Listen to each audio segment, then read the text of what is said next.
Welcome to the Globetrottin ADs. This podcast is for you, athletic directors, activity coordinators, coaches, and program associates based in international schools around the world. The Globetrottin ADs is proudly hosted by Nick DeForest from the American International School Vienna and Matt Fleming from the American International School of Budapest. Here they are now, Nick and Matt and the Globetrottin ADs. Hi, everybody. Welcome to this week's episode of the Globetrottin ADs. Today, before we kick off our episode, we're going to do a little recap from the CEESA Conference, which was quite successful, although quite different, as we all know, from years past, since it was all online. And then later on, we'll be talking with our friends from the U.S. from the Winning Way podcast. So we got a lot of stuff lined up for today. So before we get into all that, though, I'll throw it over to my good partner, Nick. How's it going, Nick? Yeah, pretty good. Thanks, Matt. Yeah, we're kind of cheating a little bit, right? Later, the meat of this episode will be something we recorded with the Winning Way podcast. But before that, let's talk about the CEESA Conference. It was virtually held at your school, Matt. That's right, here in Budapest, kind of, sort of. So we were the host school. So every year, for those who don't know, every year the CEESA Conference typically rotates around to a capital city somewhere in Central East Europe, who serves as the host of the conference. So this year was our turn, supposed to be our turn, and unfortunately, because of the pandemic situation, we could not host people in person. But so we were the virtual host, but it worked out pretty good. Our school facilitated many of the presentations, and we had a lot of folks in our school who were presenting and providing workshops. So we were really happy with the way we were able to pull it off. Of course, we would have pulled it off even better had we been in person, because that's such a great place. But it just didn't work out that way. But I think overall, we were pretty pleased with the way things went. I know CEESA was pretty happy. And some good stuff. It was still good sharing that happened, even though it was virtual, not in person. Yeah, that's great. And that's probably the only reason that you had a session, right? It was because they had to give it to you because you were one of the hosts. Or, I mean, if it was in another city, you probably would have got cut off the roster. That's all I'm saying. I don't know. I think I pulled my weight. No, you were good. I'm teasing. You led a session with Minty, with Martin Murray about physical coaching. It was good. Yeah, talk about that. Yeah, that was a good one. Well, we're lucky. We have one of our parents of our school. He's also the head trainer or head of medical for one of the top tier soccer or football, if you like to call it, clubs here in Budapest. It's called Ferencváros, and they're typically in the Champions League playoffs and pretty high level team. Mm-hmm. He's from the UK. He's got an extensive background in training with sports and particularly with soccer. So he has a really good presentation. And my request for him when I was originally chatting with him was kind of take what he does and funnel it down a little bit so it'd be a little bit more digestible for us as international school sport teams. So he did a great job of doing that, but also giving a big overview picture and some statistics and a lot of information he was able to provide. So that was great. Cool. Yeah, that's great. Yeah. And then the ethical coaching was a presentation that one of my colleagues, Martin Murray, he's one of our PE teachers and our varsity soccer coaches. And we did a presentation on ethical coaching, which we were really happy with. I was really happy for Minty, my partner, because that was his first time actually presenting in anything. So he was able to put that feather in his cap, and he did a nice job with it. We had some really positive discussions about, ethical coaching and situations that come up, sportsmanship versus gamesmanship, things of that nature. So I was really pleased with the way it pulled off, and the participation of the people who attended was good. It was a good discussion. Yeah. Yeah, and we had this athletic AD type strand, right? And before we get in the keynote speaker, we also had a session from David Hughes and some others from Bucharest, which was pretty good at how they talked about their co-curriculars, not extracurriculars, and how they brought them into the school day, which I quite liked. Yeah, that's a great. We do that here in Budapest, and it's a great way to streamline your program or make it so it's more accessible for kids when we do it during the daytime, and you avoid some conflicts that you might have if you try to do it at ulterior times after school or maybe at lunchtime when a lot of those things typically happen. So by designating a particular set date time was quite helpful. It's a big shift in your schools, of course. It's a lot of scheduling, some schedule adjustments had to be made, but I think overall it's pretty worthwhile. Yeah, I like it. He had his students participate as well. They did some presentation. They gave some feedback about how that's worked out for them, the program to do. So it's good. Yeah, always good to have students involved, right? As we know that from the conference, from our Yeah. conference. Right. Yeah, well, Mark Hall was our keynote.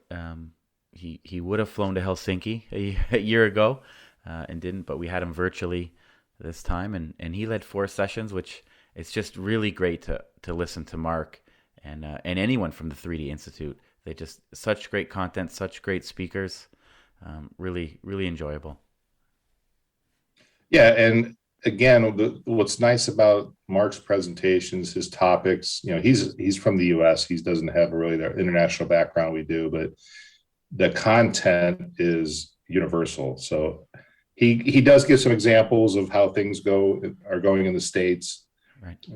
For example, maybe with parent conflicts or this idea of winning overall everything in sport programs, but he was able to take his content and still adapt it for our purposes. And the way he got it across, the content was pretty universal. I thought pretty good stuff. It's great, and Mark's been on our show and listens to our show. Thanks, Mark. But regardless of how many times, if you've taken the course from them, the full college course, you still learn something every time, and or you circle back to something that highlights a second time you hear it, and sure. And his presentation style, I like. It's inspirational. It's authentic, and he really does a nice job of getting his points across. So yes, well done, Mark Hall. Pleasure to work with you again. Yeah, absolutely. And in person sometime, we hope. Yeah, one day. For sure. We have a little list we got to keep. So we like all these people we got to catch up with in person someday. Yeah. Over the last year or so, we've been doing the podcast. It's all been virtual pretty much. Right. Like we got to start making like a map with pins and yarn. How are we going to connect with these people somehow someday? A big whirlwind tour of the world, right? Not just of different states, but different countries. That'll be our bucket list. We could just take a year off. Like once everything gets back to normal, just take a sabbatical year just to the Globetrottin tour. Yeah, that would be cool. I'm not sure if our schools and our families would appreciate that, but we'd have a good time. It's all for professional development. Yeah, it's all good. Yeah, we'd come back stronger for sure. We'll go down to North Carolina. We'll go visit Duke. Go see Greg Dale. Yeah. Just bop around. It'll be good. Document the whole thing. All right. Well, we wanted to keep this short, right? We wanted to cheat a little bit and use some other content. So let's kind of wrap it up. You got a big bike tour. It's a sunny Saturday here, but yeah, the weather's turning. The spring is coming, so time change this weekend. It's a big deal. Yeah, absolutely. So one positive out of these days. Well, kidding aside, a few weeks ago, we did record a podcast with 2 great guys in the States, Zach, who's in North Carolina, and Tommy, who's in Tennessee. And they have a podcast called The Winning Way, and they asked us to be on, which was very cool. So we sat down with them and talked international for a little bit. Yeah, it was great to share. They had a lot of questions about our programs, of course, which we come across when we talked with ADs in the States, because a lot of questions, a lot of curiosity about, well, who do you play? How do you go to tournaments? You fly across, a couple hours to go to a tournament. So, explaining all that stuff and how our programs go. So that was interesting for them to hear. But again, getting back to the content that we like to share, that's universal. Athletes first, winning second, educational athletics at the forefront. So we had some really good discussions with them about those and how they work in our schools. So they're in private schools, which is, of course, a little different than your public school settings in the U.S. So it was good to have a discussion with them. And I think we found we had a lot more commonalities than they realized once we got through the discussion, besides the logistics of our jobs and our situations here overseas. Right, exactly. So, so listen to them, listen to us, I would say, as we talk to them. Maybe not be new things for you if you're an international AD right now, but it'll at least introduce you to another good resource out there. Their podcast is called, as I said, The Winning Way. It's on Apple, Spotify, all those platforms like ours. And Zach and Tommy are also on Twitter. We'll put those links in the description. And enjoy the conversation, right? Check them out. See what it's like to be an AD in a small private school in the U.S. Okay. See you next time. Coach Evaluator is the premier coach evaluation software for schools and athletic organizations and preferred coach evaluation solution of the NIAAA and the Positive Coaching Alliance. The system is completely customizable with an always growing evaluation template library for athletic directors to reference. There are not only evaluations for ADs to use, but also self-evaluations and parent-player evaluations of coaches. Learn more about digitizing and simplifying your coach evaluation process by visiting www.coachevaluator.com. Mention Globetrottin ADs to receive a $200 discount on the yearly rate.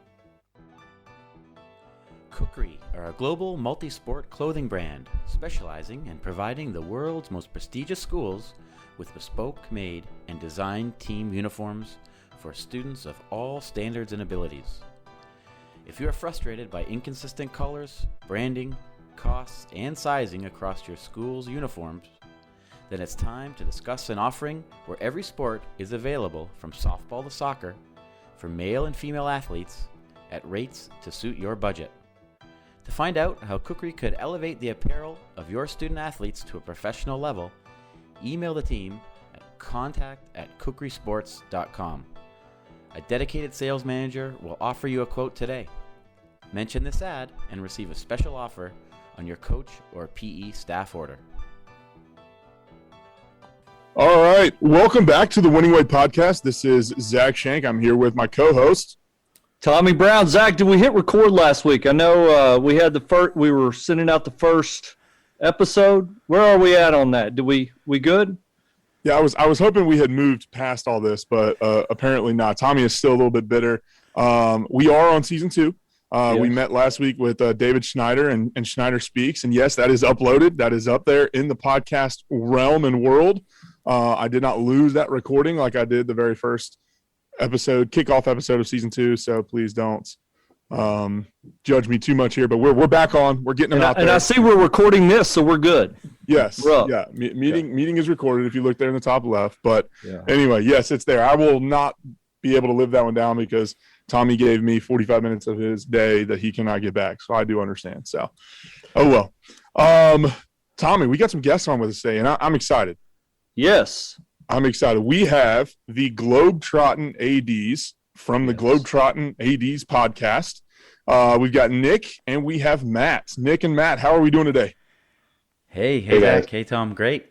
Thanks for having us on. And I'm recording on my end too. So if anything happens, Tom, you can hit me up and I got you covered. There we go. That's what we need to do. You need to record, I need to record, and then we got a backup. Yeah. Hey Nick, Matt, when Zach sent me the invite for this, he said Globetrottin. I thought we were talking to the Harlem Globetrotters guys. I really did. I was like, the basketball. Yeah. So anyway, here we go. Zach doesn't fill me in on stuff because he knows, A, I'm not going to read it, and B, it wouldn't do any good to have a plan with me. So anyway, smart. Yeah, I don't take notes ahead of time. I take them during. So that's kind of how this goes with Tommy. But guys, I appreciate you guys joining us. It is 6 p.m. Wednesday evening in Austria and in Hungary. And here it is, 12:20 here in the States for Tommy and I on Wednesday afternoon. So they have finished their Wednesday in a sense and have made it home.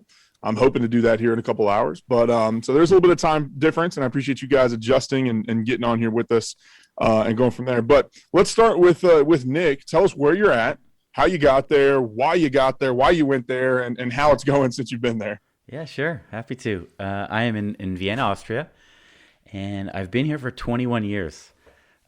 21 years ago, a coach came up to me and said, hey, do you want to play baseball in Austria? And of course, I had to look up where Austria was on the map, like you're all doing right now, and said, yeah, why not? I'll get out of Western New York, where I was in Buffalo at the time, and I thought I'd come for 1 year. And 1 turned into 2 and 3, and now it's 21. I worked my way into the American International School of Vienna, which is a private international school of about 800 kids from pre-K to grade 12. And just loving life. Austrian wife, 2 kids, and it's home now.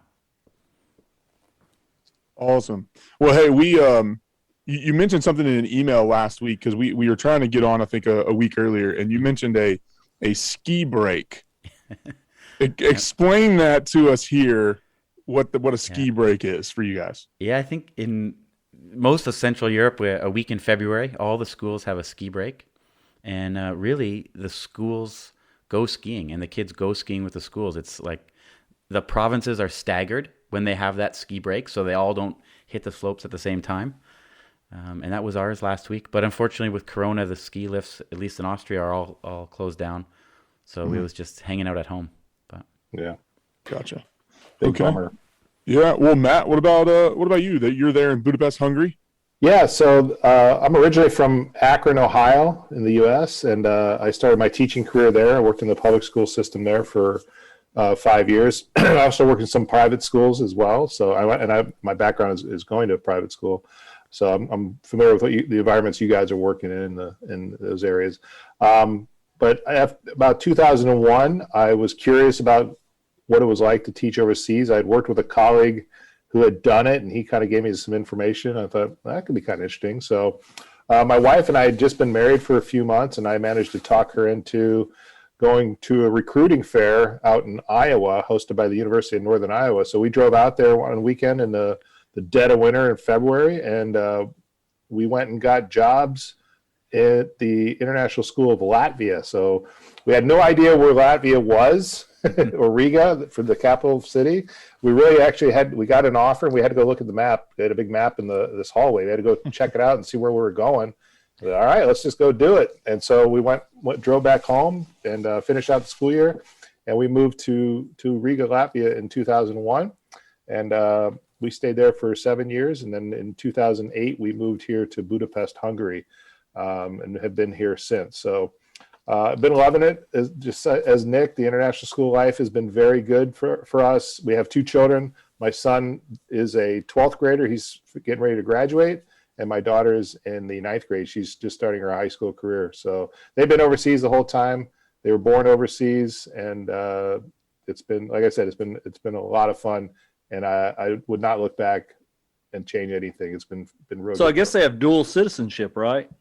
No, we thought we looked at that path, but we didn't go down it. There's a lot of bureaucratic stuff you have to go through, and eventually they'd have to, once they turn 18, they would have to decide which passport they would want to keep and which one they would have to renounce. So we didn't go down that road. We didn't see an advantage of it for it. Mine have 2, and it means I have to renew at least 1 passport every year, whether it's one of them Austrian or Canadian or what. But yeah, mine have both. But my kids are U.S. citizens. We didn't get them a Latvian one and have them keep it. So just for the record. That's right, Nick, because you are from Canada. Yeah. And so you've got the Canada aspect of it and the Austria aspect of it too. It's very nice. Exactly. That is awesome. I don't know that if I could ever step out, with an athletic aspect of it, Nick, that's a little bit easier. It's go over there, hey, play a couple of years of baseball, come home. Obviously, there's something there. Matt, no offense, man, I think you're a little crazy, First of all, going to Iowa in the dead of the winter and going to, that's step one there. You're not going to catch me going anywhere above North Carolina winter-wise. But to go for a job Zach's a Florida boy, by the way. I am originally from Florida. Yeah. So anything below 75, I got a jacket on,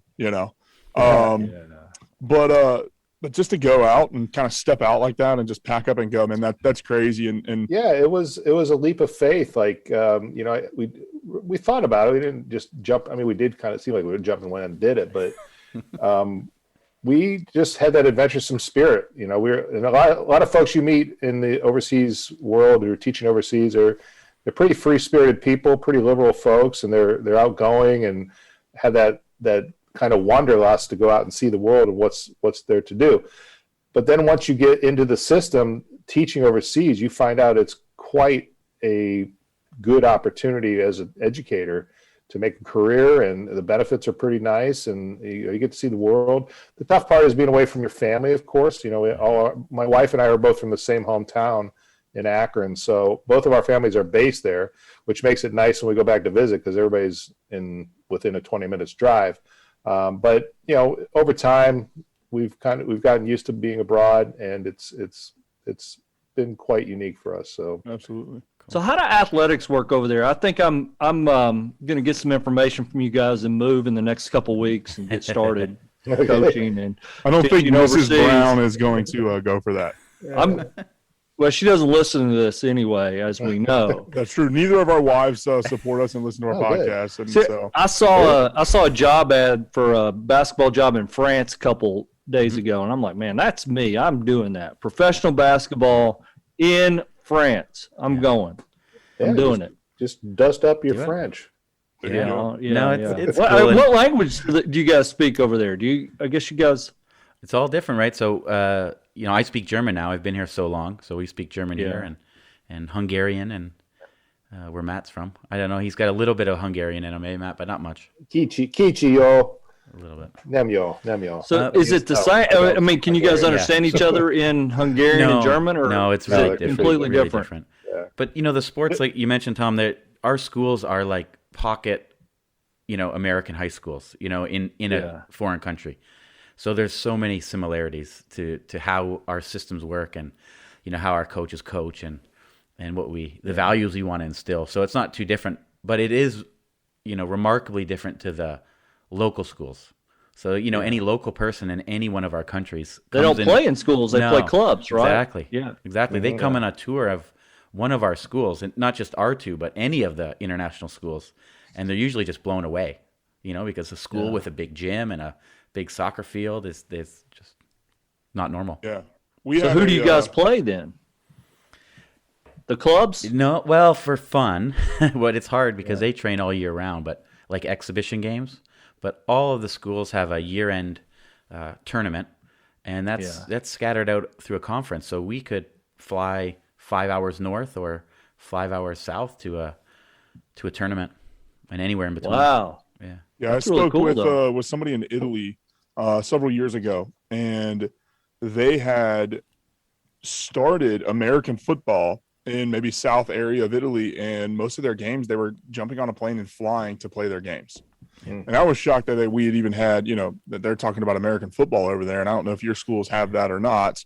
But they talked about having to jump on a plane and fly to play their games and things like that. And we just 2 years ago had a girl from Norway come to the States as a foreign exchange student to do her junior year of high school here to get the experience of what it was like to go to an American high school.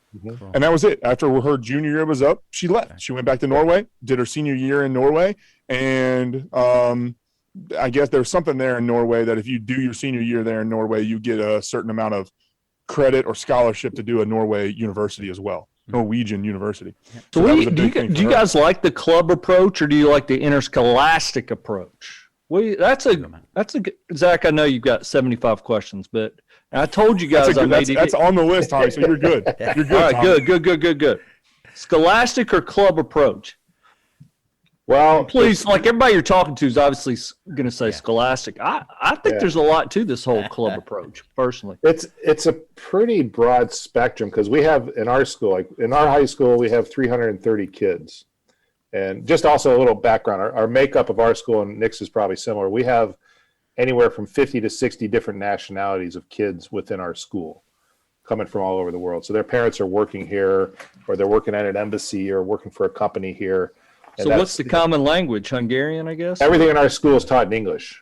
Whoa. Okay. So the kids have to speak English to come to our school. If they struggle in English, we have learning support.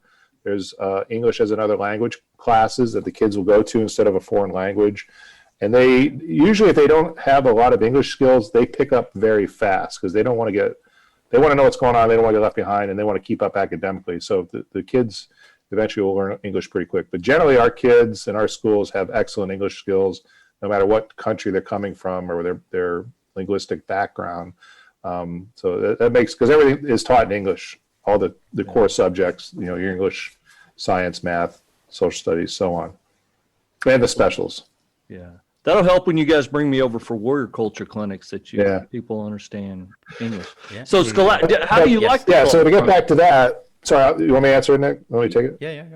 And then you can talk about your search. So the reason I say it's pretty broad spectrum is because we have a number of kids in our high school that are doing club sports here in Hungary. And most of them are Hungarian kids, but they're doing a lot of sports that we don't have at our school. So we have a lot of kids who are doing, for example, hockey, or they're doing skating, or they're doing rowing. We've had karate, kids that are high level karate, water polo, sailing, stuff like that. So those kind of club sports we can't offer. And those kids, they might play one of our school sports, they might not. It depends.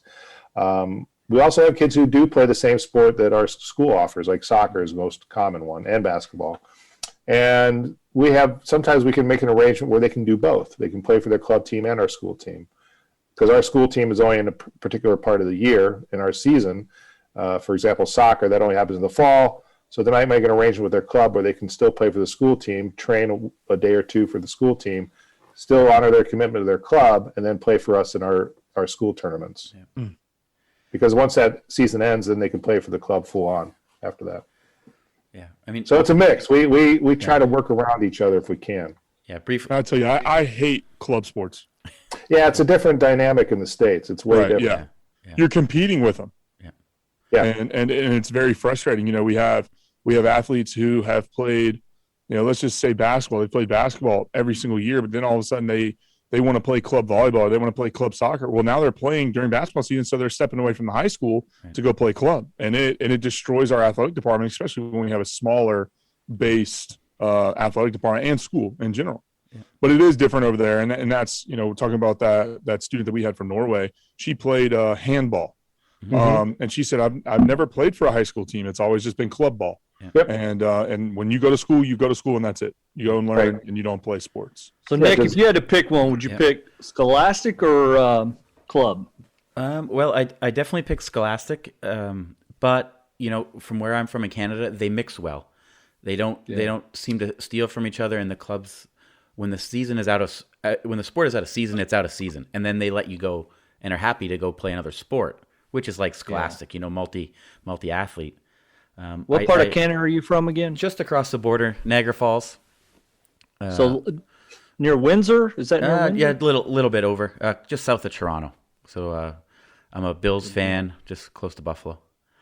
Good deal. But here, the clubs, they don't want to lose anybody. So they're year-round. No matter what sport it is, if you're playing in a basketball club, they want to have you practice basketball all year round. And they don't want to lose you to go to play soccer for a bit and then never come back. So is pretty damaging to kids. So I like it when they mix well. Yeah, so. That makes sense. I mean, I wish we had that here. Here in the South, you have a lot of you're playing baseball and soccer year round because it's beautiful outside, especially in Florida. And so you'll have a basketball kid. He's done with basketball practice. He's got to go to soccer practice for the evening. Yeah. And then you get them back tomorrow, and they're dog tired because they've been playing two sports for 2.5 hours. Right.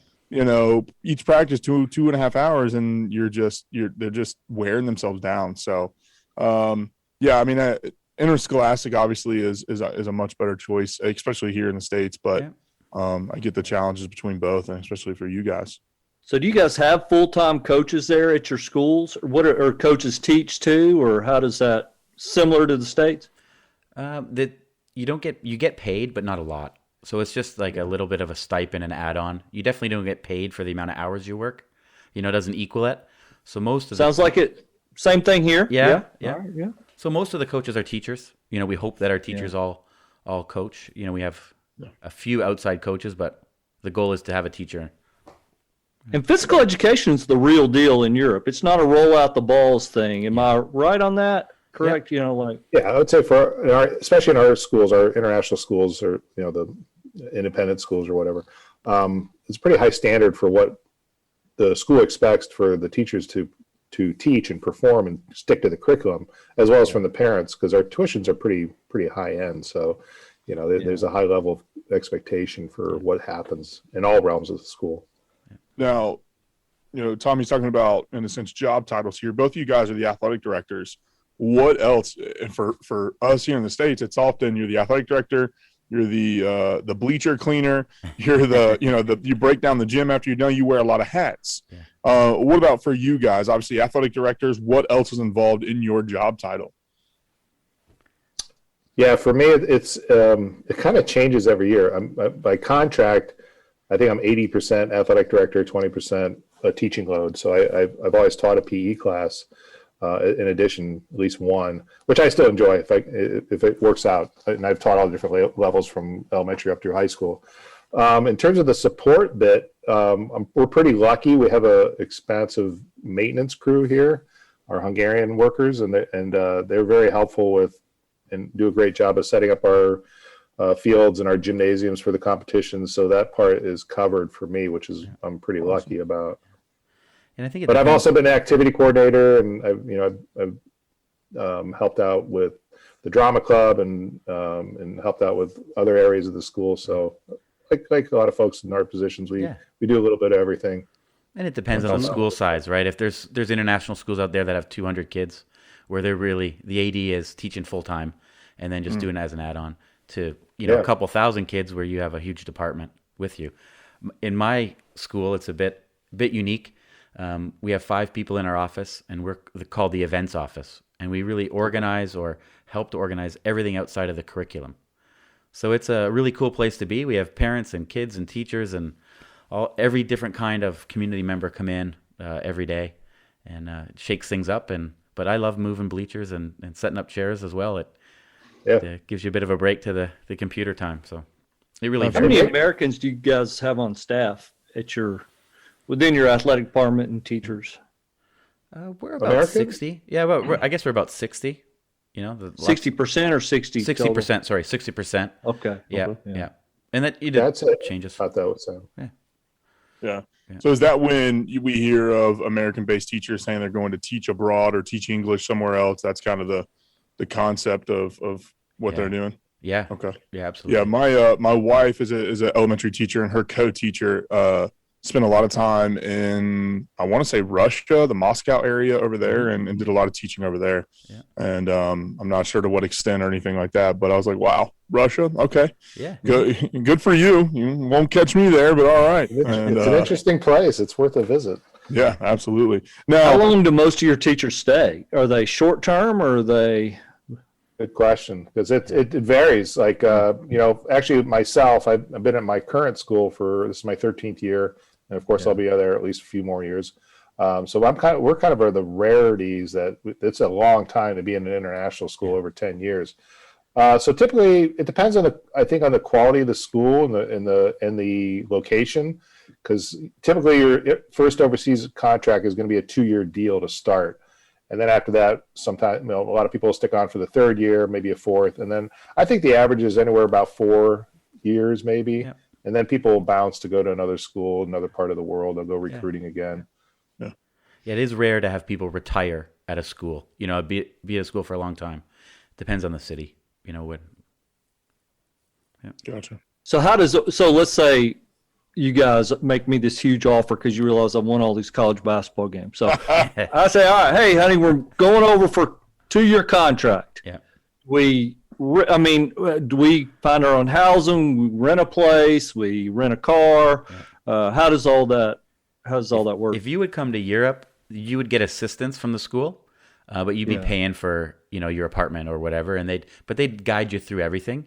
If you go to Asia, right? Correct me if I'm wrong, Matt, but if you go to Asia, it's a more lucrative deal. They want to entice you. They'll give you the house while you're there. You could even have staff at your house. Especially in the Middle East, So it really Yeah. it really varies. Yeah. Well, yeah, every school has I a can see different why. package. I can see. I mean, I'd rather go to, you guys places than Right. Middle East Yep. or China. So. So basically, No. every school has a different package, right? Which typically includes, of course, your salary, a retirement bonus, return airfare as well is usually part of the package. So you can get there and get home once a year. Housing is usually provided, sometimes a utility allowance as well. So it's a pretty nice deal, and it's all tax free, of course, depending where you are and how much you make overseas. Yeah. How many countries have you guys both been to? I bet you've seen the majority of Europe, haven't you, both of you? Yeah. Good question. I only have a few left in Europe, but the number. I haven't been out to Asia yet, but up and down Europe for sure. Well, and the travel there is so much easier to get around because you've got the train systems and different things like that. Yeah. That is awesome. Yeah. I try to get a new country at least every year, not this past year's, but, try to check one off the list all the time. Are you guys in school right now, or are you going virtually because of the pandemic? We're split. Elementary's in, middle and high are half-time. So every kid goes in 2 days a week. I think Matt's similar. Yeah, currently our elementary school is in the building. The middle school kids are in the building. High school kids are on distance learning. So my two kids are at home doing virtual learning right now. So that's because the Hungarian government has said that's what's going to happen. So all schools, all high schools across Hungary are in distance learning right now. So Hungary's done a pretty good job of mandating what should happen in schools, and everybody's got to follow along. Like, Are you guys playing sports right now, or are they shut down? No sports. Not since November. We were playing early in the fall, and then November it stopped. Yeah. Wow. How are your numbers? Are they going down to, and basically meaning, is there light at the end of the tunnel for your athletic department? Are you asking about the COVID numbers? Yeah, COVID. Yeah, I'm sorry. Yeah. COVID numbers. Not really. Not for this school year, to be honest. We're hoping to practice, but not play or compete against anyone else this year. But, I mean, light at the end of the tunnel. I have my vaccine appointment in 2 weeks. I booked it yesterday. So, yeah, that's coming around. And so hopefully next school year is normal for everybody. Yeah. Gotcha. Wow, that was we definitely want to talk about COVID and different things like that and protocols. And obviously, as I'm sure you guys are aware, being a part of the NIAAA and things like that, in the States, we're playing. We just finished up our winter season with basketball and we're headed into the spring. But things are not the same. And, our basketball teams played with masks on while they're running up and down the floor, but a lot of our parents, when we put that information out there, said, hey, we get it. If you don't want your kid to play, we understand. We had 2, I think, parents that didn't want to, and they were middle school based parents. And other than that, our parents were saying, hey, we just want our kids to be active and play. Yep. So it's been positive, but at the same time, it's been difficult to get through. It's, you've got different reffing associations and things like that have different guidelines and rules. You have different from state to state. It's different. Yeah. And it is difficult. You go to South Carolina, you follow South Carolina rules. Your North Carolina rules don't, have anything to do down there. Right. And so that's been a big challenge that I know a lot of ADs and coaches here in this area have battled. And, but, at least we were able to play, and at least we've had a season. I know the same thing out there with Boyd Buchanan as well, being able to play and saw something the other day. Josh Templeton's team did pretty good there. Tommy? Yeah, they made it to they got beaten the Elite Eight. Ooh. So, yeah. Hey, it's wide open. In Bradley County, where I live, there's not even a mask mandate. Yeah. It's ridiculous. You don't even. How many questions have I asked from your list? You covered kind of sports, the interscholastic and the club, because that was definitely one I want to talk about. So you're good there. You covered COVID. You covered the job titles. So, maybe I should start sending you the notes or continue to hold out on them. And I think that's good when we have guests. Just let me ask the questions and see if I covered all the ones you wrote like down. it. You guys are definitely good co-hosts, so you're in sync, right? Without knowing the list, you're in sync. This is great. Exactly. My wife tells me I don't treat him very well. The one episode she did listen to, she says I interrupt him too much. She says that he doesn't understand why he puts up with me. Anyway, Give you notes. I thought he fired me earlier. Because we went like 6 months without doing an episode, but he was just busy with basketball. It was 4 weeks, not 6 months, but that's fine. Now, Nick and Matt, let's talk about sports offered at your schools. Do you offer some European-based sports that are different than what we would offer here in America? Not typically, no. We do really like, I want to say the easiest, the ones known by the most. With, like Matt said, 50 different countries coming in. If we do something too specialized, we wouldn't get anybody. Gotcha. As crazy as we go, my school has baseball, and that's pretty rare for Europe. There's not many, but other than that, basketball, soccer, cross country, tennis, volleyball. That's pretty much it. Do you coach the baseball team? I did for a long time. I moved to varsity softball, but same. Okay, very nice. Matt, what about you? Yeah, same. We have the same sports offered here, except we don't have baseball for our high school boys and middle school boys. So that's probably the only main difference. And I've coached a little bit of everything here as well. Basketball, soccer. Yeah. Because I know, like we talked about our student from Norway with handball. She came and she taught, and she played every sport here at our school that we offered in the girls' side, which was awesome. She wanted to experience that. And y'all must be doing something illegal with international students. You guys have had all kinds of international students. No y'all comment. got going there. Y'all got something. No comment. No. You got some kind of shady system going, I think. Had some of your competitors ask me about that. Yeah. That's fine. They can ask. Anyway, so she comes. That's why we're on. He's looking for new prospects. That's right. Now, are these schools? Are your schools? Are they faith based at all, or how? Like you said, they're American schools. How does that work? I mean, no, not at all. I mean, we definitely have all kinds of religions and faiths. So lots of diversity and discussions and clubs like that. But no, just. But that said, there are international Christian schools out there. Like, for example, in one of the, Nick and I are part of a couple of different leagues, actually. And one of them that we participate in has, I want to say 2 or 3, they're called international Christian schools. So we have one here in Budapest. There's one also in Vienna. So, again, it's a similar type curriculum. They have an American type curriculum, but they also have the religion type classes woven into their curriculum as well. Wow. And a lot of the kids who go there, their parents are here for missionary purposes. They go to the Christian schools, not your school. Who, your average client, your average student, where do they come from? Your average stakeholder, how about that? That's an independent school way to speak there, Zach. Your average stakeholder. You name it. That's where they're coming from there. Yeah, all over. But, mostly... I would say mostly normal kids and normal families that have just been, given the chance to go overseas for their job for a few years. We have elite families as well, upper class families, but for the most part, they're the minimum. The minority. But so is this what when you see or hear of, a U.S. family who has a job at the U.S. Embassy, they go to schools such as yours? Yes. Mm-hmm. Yeah. Okay. Right. How much would it cost? Like, what is your tuition cost, if you don't mind me asking? We're about the same. Right I know you got to try to convert it to American dollars for. Our school actually charges in dollars. So not the local currency here in Hungary, but I want to say it depends on the grade level. There's like a tiered system, but the high end is the last 2 years, 11th grade, 12th grade. I think it's around $25,000. Yeah. Wow.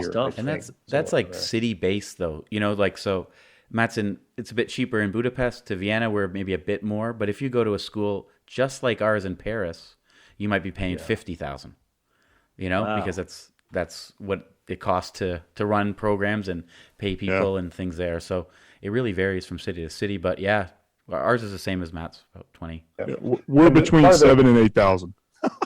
So there's a huge difference there. Yeah. And our parents, when they come, when the company, a lot of parents and their company moves them here to work, the company will pick up the tab on the tuition. That's part of the deal for them. Because really they have no other options, I guess, in a sense. I mean, they've got to go to the American. A Hungarian public school, which wouldn't work. Yeah, I mean, our school was started with Marshall Plan money after World War II. They said, look, if we're going to send, our people over there, they need a place for their kids to go to school.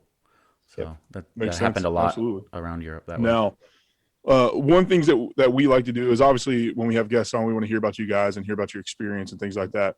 But we always want to try to give the athletic directors that listen to us and listeners in general something to pull away from it. And so really want to talk about the NIAAA.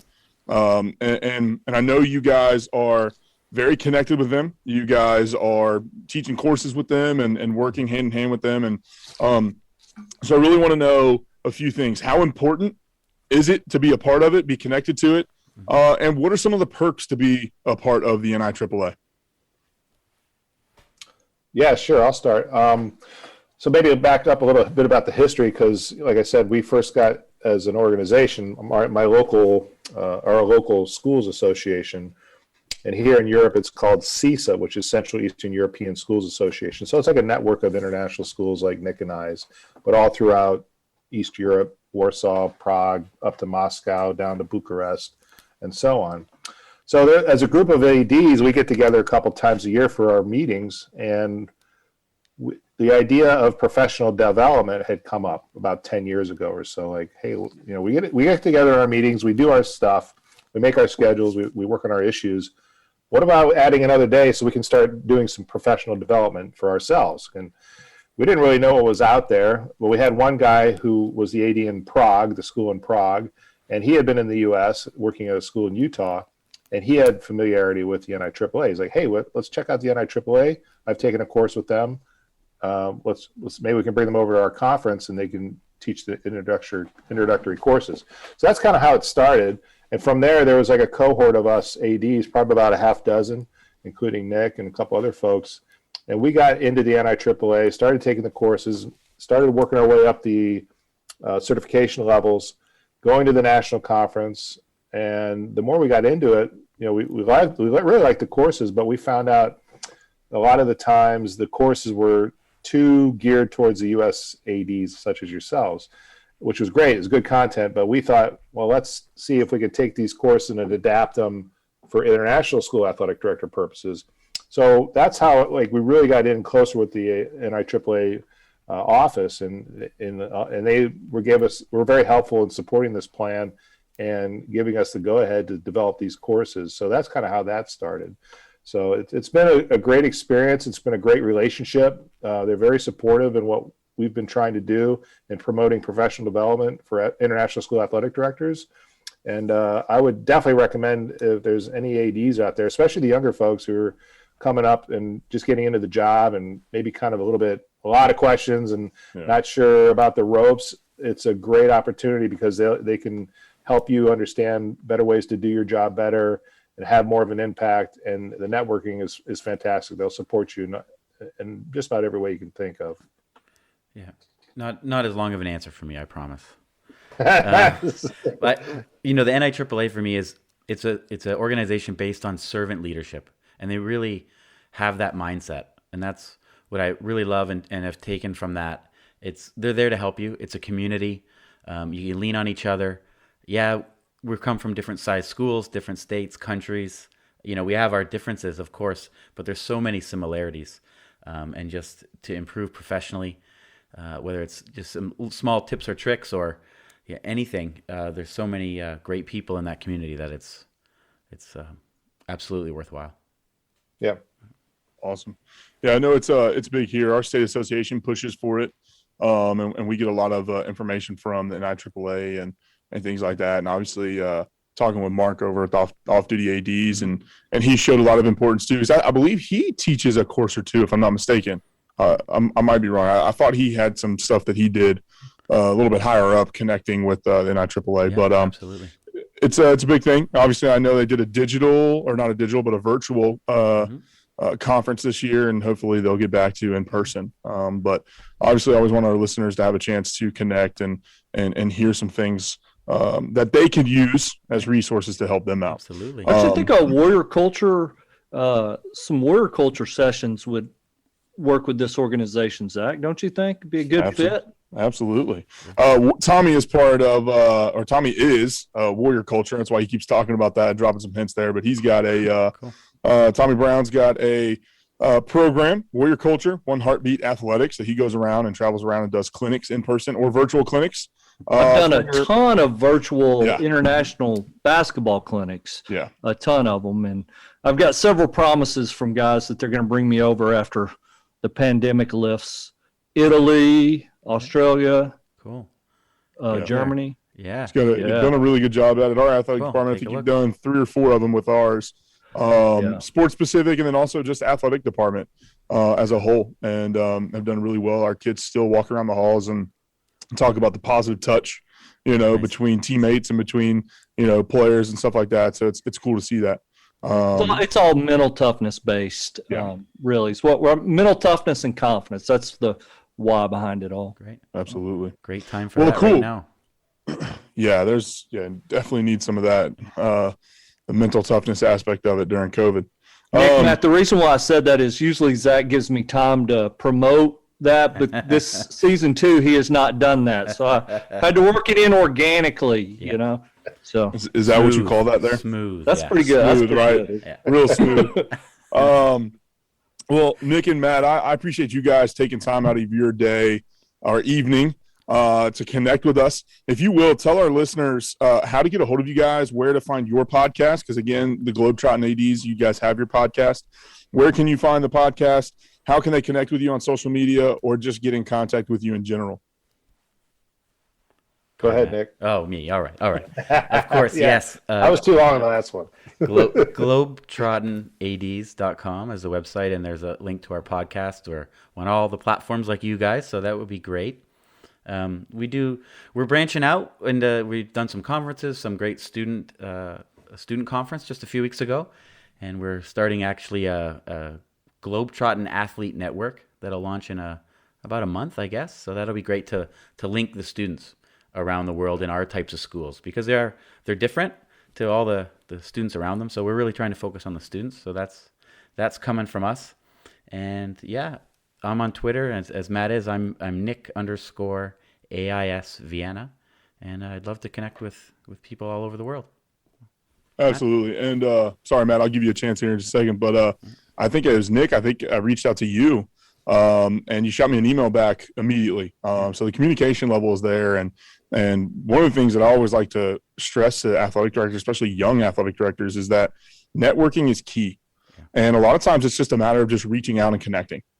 And that's a big thing. So it was a simple question, sent over an email, and had a response quickly. And a week later, we're filming and recording these podcasts. So, Matt, what about you? Yeah, so I'm not as active on the Twitter as Nick is, but I do retweet a lot of what he puts out there. I'm good at retweeting and hitting the little heart button. But that's my social media input, I would say, about that. Awesome. But you can catch me through. You can always contact me through the Globetrottin ADs as well. We're linked in through there, so I'm happy to connect and answer questions more if folks are this piques their interest about what it's like to go overseas after teaching in the States. I'm happy to point you in the right direction. Cool. Absolutely.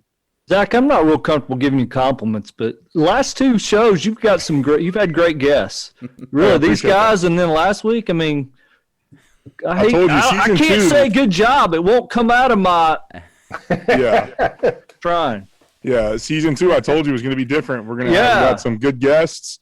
We've got some good content that we're getting out here. So I told you I've stepped it up for season 2. Basketball season's over, so I've got a little bit more time on my hands now.